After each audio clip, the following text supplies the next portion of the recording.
গতকাল আমরা কাকদ্বীপ এসেছি। কাকদ্বীপ হচ্ছে আমার দাদার শ্বশুরবাড়ি। ওর বিয়ের পর প্রথমবার আমরা ওর শ্বশুরবাড়িতে এসেছি। মূলত এখানকার গঙ্গাসাগর আর বকখালি এই দুটো জায়গা খুব ফেমাস, তো আমাদের ইচ্ছা ছিল এই দুটো জায়গা একটু ঘুরতে যাব। তো আজকে আমরা চলেছি বকখালির উদ্দেশ্যে। তাই সকাল সকাল সবাই মিলে রেডি হয়ে বেরিয়ে পড়লাম। এখন টোটো করে যাচ্ছি কাকদ্বীপ বাস স্ট্যান্ডে, সেখান থেকে বাসে করে আমরা যাব বকখালি। তো এই হলো কাকদ্বীপ বাস স্ট্যান্ড আর এই হলো আমাদের বাস।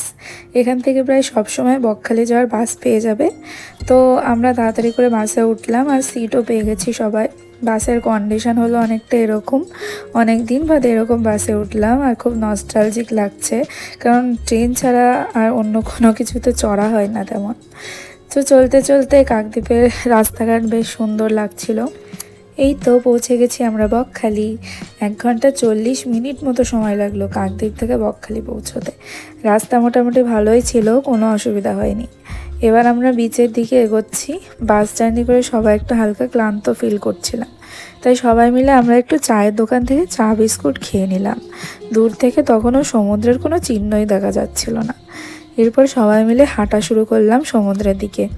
অনেক দূর হাঁটতে হবে মনে হচ্ছে, সামনে পুরোটা চরের মতো মনে হচ্ছে। দেখে মনে হচ্ছে নদীর জল শুকিয়ে চর পড়ে গিয়েছে। দেখা যাক কতটা হাঁটা লাগে। অবশেষে 1 কিলোমিটার হাঁটার পরে যেন জলের দেখা পেলাম। এতটা হেঁটে এসে একটু হতাশ হলাম, কারণ সমুদ্র এখানকার খুবই শান্ত।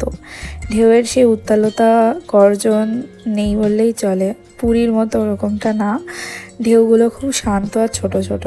বোধহয় ভাটা পড়েছে এখন। তবে একটা কথা বলতেই হয় যে এই বীচটা বেশ নির্জন আর শান্ত। কিছুক্ষণ ভালো সময় কাটানো যাবে। বেশ কিছুক্ষণ পা ভিজিয়ে হাঁটলাম। সবাই মিলে ছবি টবি তুলে এখন বাকিরা ফেরার জন্য সব হাঁটা শুরু করে দিয়েছে আর বারবার পেছন থেকে ডাকছে যে আয় আয়। আর কি করব, কিছুক্ষণ থাকার ইচ্ছা থাকলেও আর হলো না। তো এখানে ফিরে এসে দেখি মা চুপচাপ বসে আছে আর বাবু পাশে পায়চারি করছে। সবাই মিলে এবার একটু আইসক্রিম খেয়ে নিলাম। ওই দিন বেশ গরম আর রোদ্দুর ছিল। এখানে বিচের পাশে নানা ধরনের খাবার জিনিস পেয়ে যাবে, কিন্তু বিকেলের সময় আসাটাই ভালো, কারণ এখনও পর্যন্ত কোনো দোকানপাট আমি খোলা দেখলাম না। পাশে কিছু গয়না নানা ধরনের জিনিসের বাজার আছে, যেরকম বিচের পাশে থাকে, তো ওখান থেকে একটু হালকা পাতলা শপিং হয়ে যেতে পারে। এবার আমাদের ফেরার পালা, কিন্তু কোনো ধারণা ছিল না এরকম যন্ত্রণার মধ্যে দিয়ে যাব পুরো ব্যাক জার্নিটা। ভাবছো কি হলো? তবে শোনো।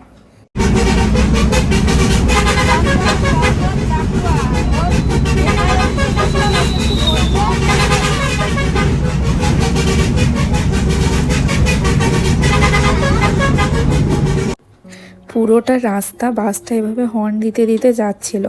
এমন কোনো সময় নেই যে বাসটার হর্ন বাজেনি। তবে এটাই শেষ ছিল না, শেষে আরও একটি বাস ওর সাথে যুক্ত হলো।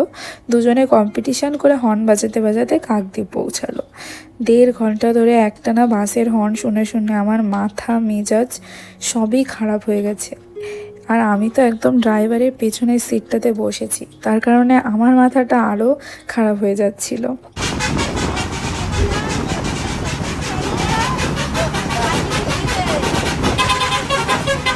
তো এভাবেই আমাদের বকখালি ঘোরা শেষ হলো।